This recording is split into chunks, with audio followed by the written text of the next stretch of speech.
उत्तर प्रदेश के मुख्यमंत्री योगी आदित्यनाथ की छवि भले ही देश भर में बुलडोज़र वाले मुख्यमंत्री की बन गई हो, लेकिन मोदी सरकार के मंत्री एसपी सिंह की राय कुछ अलग है। आगरा से सांसद और केंद्र सरकार में पशुपालन डेयरी राज्य मंत्री एसपी सिंह बघेल का मानना है कि योगी आदित्यनाथ को बुलडोज़र वाला मुख्यमंत्री नहीं कहना चाहिए, बल्कि उन्हें लॉ एंड ऑर्डर दुरुस्त करने वाले सीएम के रूप में देखना ज़रूरी है। एसपी सिंह बघेल सोमवार को गुना ज़िले के दौरे पर रहे। उन्होंने शहर की पुरानी गल्ला मंडी में अमृत तुलसी मसाले पार्क का लोकार्पण किया और पत्रकारों से बातचीत करते हुए बेबाक अंदाज में अपनी राय व्यक्त की। अपने गृह राज्य उत्तर प्रदेश में मुख्यमंत्री योगी आदित्यनाथ को लेकर एसपी सिंह बघेल का कहना था कि योगी या भाजपा अपने पास दो बुलडोज़र रखते हैं। पहला सड़क निर्माण और विकास कार्यों के लिए होता है, दूसरे बुलडोज़र अपराधियों को सबक सिखाने के लिए इस्तेमाल किया जाता है। बुलडोज़र को लेकर सुप्रीम कोर्ट की ओर से गाइडलाइन जारी करने के सवाल पर बघेल का मानना था कि कई बार राज्यों की सरकारें अपने अपने स्तर पर कानून बनाती हैं और उसी आधार पर अपना काम करती हैं। सुप्रीम कोर्ट का फैसला सबसे ऊपर है, लेकिन कई कार्रवाइयाँ राज्यों के अपने एक्ट के आधार पर होती हैं। इसका उदाहरण पूर्व में भी चौधरी चरण सिंह द्वारा बनाए गए गुंडा एक्ट जैसे कानूनों से मिलता है।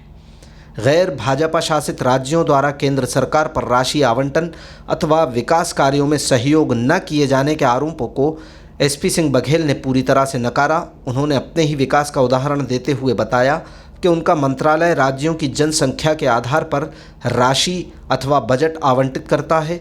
इसमें भाजपा या कांग्रेस अथवा अन्य दल शासित राज्य को नहीं देखा जाता। एक निश्चित प्रक्रिया के तहत आवंटन होता है। भेदभाव की बातें निराधार हैं। विकास आघाड़ी और महायुति, आप वहां चुनावों में प्रचार में गए हैं, क्या आपको देखने मिल रहा है? क्या जैसे मध्य प्रदेश का पूरा एक चुनाव से 3 महीने पहले बन गया था, बल्कि माननीय दिग्विजय सिंह तो शपथ लेनी बाकी थी, वो अपना मंत्रिमंडल भी बांट रहे थे, लेकिन बहुमत के साथ भारतीय जनता पार्टी की सरकार बनी। इसी प्रकार से हरियाणा में आपको लगा करके कोई नहीं कह रहा था, ऑल द मीडिया नैरेटिव बन गया था कि बीजेपी की नहीं बनी। छत्तीसगढ़ में यही बात है, उड़ीसा में यही बात थी। तो महाराष्ट्र में भी सरकार बनेगी, उसके पीछे कारण है कि केंद्र सरकार मोदी जी की कल्याणकारी योजनाओं के लाभार्थी वोट दे रहे हैं। उनको पता है 5 किलो गेहूँ चावल हमें मिला है, जो नहीं मिलेगा, फिर हमें आवास मिला है, शौचालय मिला है, उज्ज्वला का सिलेंडर मिला है, कृषि सम्मान निधि, किसान सम्मान निधि 100 के बराबर है तो 6,000 रुपये मिल रहे हैं।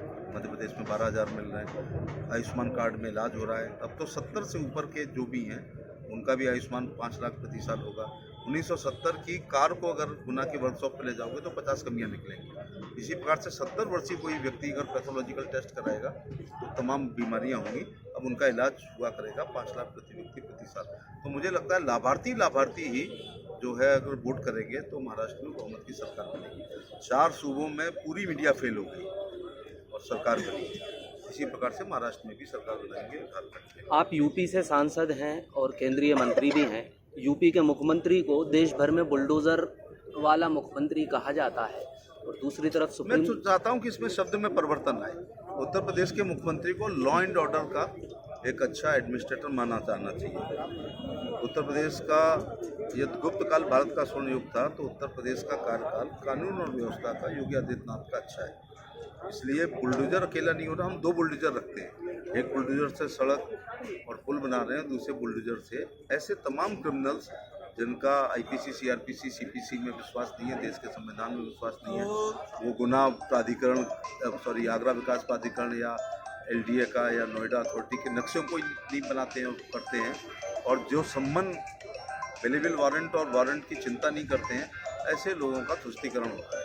सुप्रीम कोर्ट ने इस संबंध में 3 बार आदेश दिया, बुलडोज़र नहीं चलेगा।